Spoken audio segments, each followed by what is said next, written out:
ibon na yun, ha? Saan ba nanggaling yun? Uy! Saan ba nanggaling yung ibon na yun?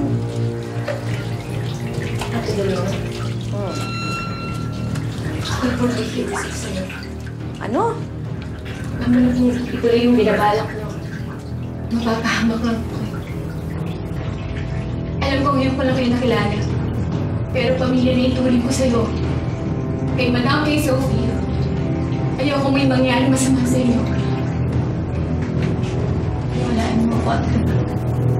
Teka, ano ba pinagsasasabi mo, ha? Ano ba nangyayari sa'yo?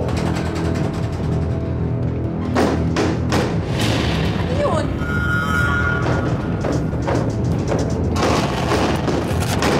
Hoy, sino ba yan? Sino ba yun? Ano ba nangyayari? Hoy!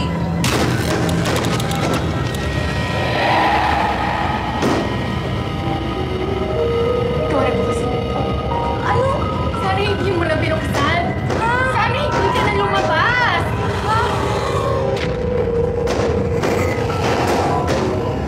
Malungkot kasi ang buhay niya dati. Pinagsamantalahan siya ng amain niya. Ayaw pang maniwala ng nanay niya. Ang kwento niya dati sa akin, may isang maligno nagkagusto sa kanya. Taglugar ang tawag namin doon. Noon, binibigyan siya ng mga handog, mga dahon, mga prutas, tapos naging patay na hayop. Kinausap niya, sinabihan niya na tigilan ang pagsunod sa kanya, pero ayaw ng taglugar. Kaya nung pagtangkaan siya mulit ng amain niya, nagalit ang taglugar.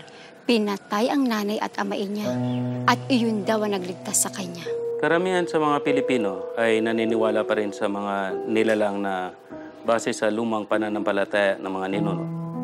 Madalas itong kadikit sa pagsamba sa kalikasan o animism. Naniniwala tayo na may mga nilalang na nakatira sa anyong kalikasan, gaya ng taglugar. Sikat ito sa bandang Visayas region.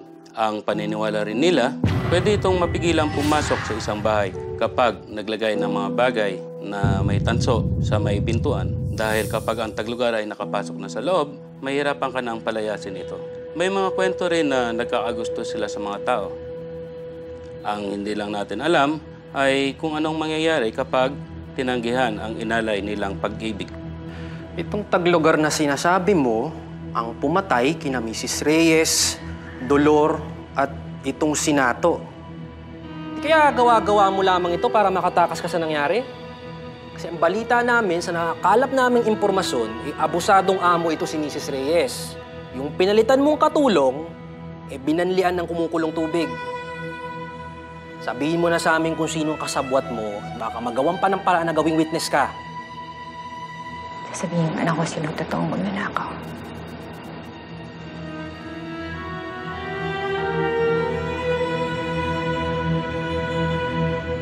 Kailangan kumilos na tayo ngayong gabi. Bistado na tayo. Bistado na ako nung bagong katulong. Aba, tinatakot pa nga ako. Ano sabi mo? Tatakot ako dito ngayon? Ano ka ba naman?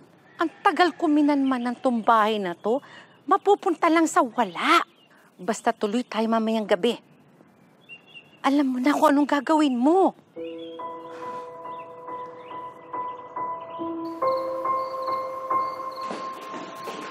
Teresa, pakitawag mo nga si Sophie. Gusto ko siya ba kausap, ha?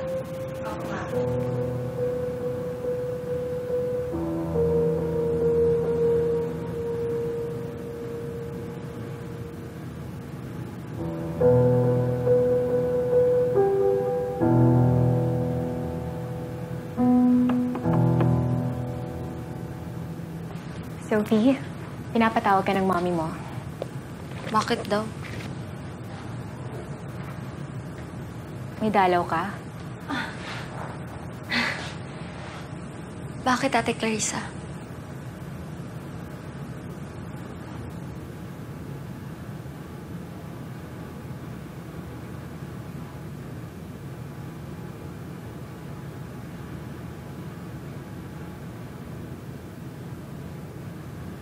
May naalala lang kasi ako. Yung magkakaroon kasi ako, yung mga bagay na nangyayari sa akin na hindi ko maipaliwanag. Ate, anong ibig mong sabihin? May sakit ka ba? Anong nararamdaman mo, ate? Sabihin mo lang sa akin. Hindi. Mas inaalala lang kasi kita. Bakit naman, ate? Ayoko kasing mangyari sa yung mga nangyayari sa akin. Ate, hindi talaga kita maintindihan eh. Basta, Sophie. Hanggang nandito ako sa bahay niyo, ate mo ako. Aalagaan kita at proprotektahan kita. Ate Clarissa, salamat.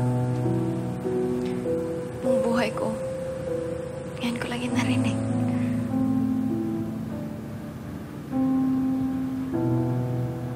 Thank you, Ate Clarissa.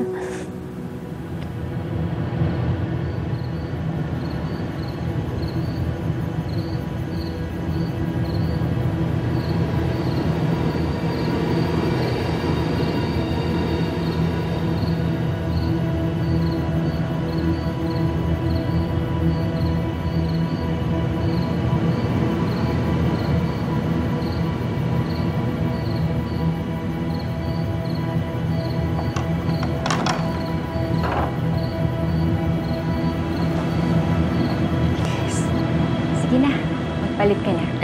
Hinintay ka na ng mami mo. Hintayin kita dito. Sige, Ate Clarissa.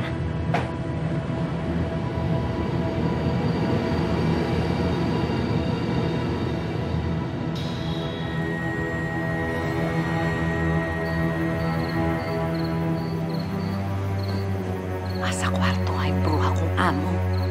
Pati yung bolt nandoon. Dali, maglagay na.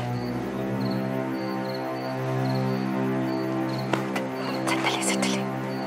Si Clarissa, huwag mo kakalimutan na siguraduhin mo patay sila lahat. Sige lang, bilis.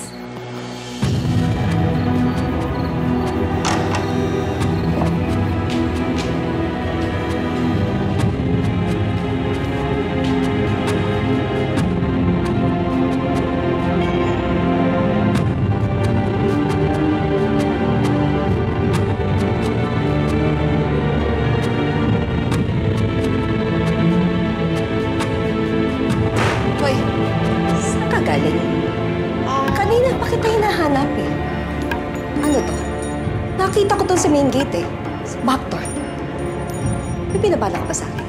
Mangkukulam ka ba? Pinakukulam mo ako? Kaya ako siguro minamala sa casino eh. Dahil dito eh. Halika. Ma'am, may papaliwanag ka sa akin eh. Isa tayo dyan.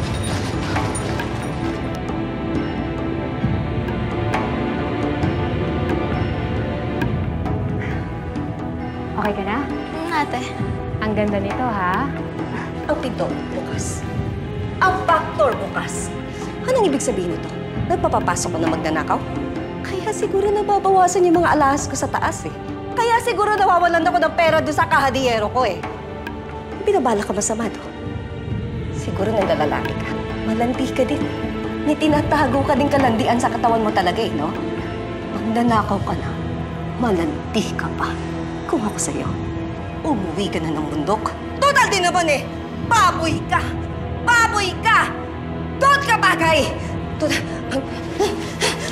Sige na! Mami! Mami!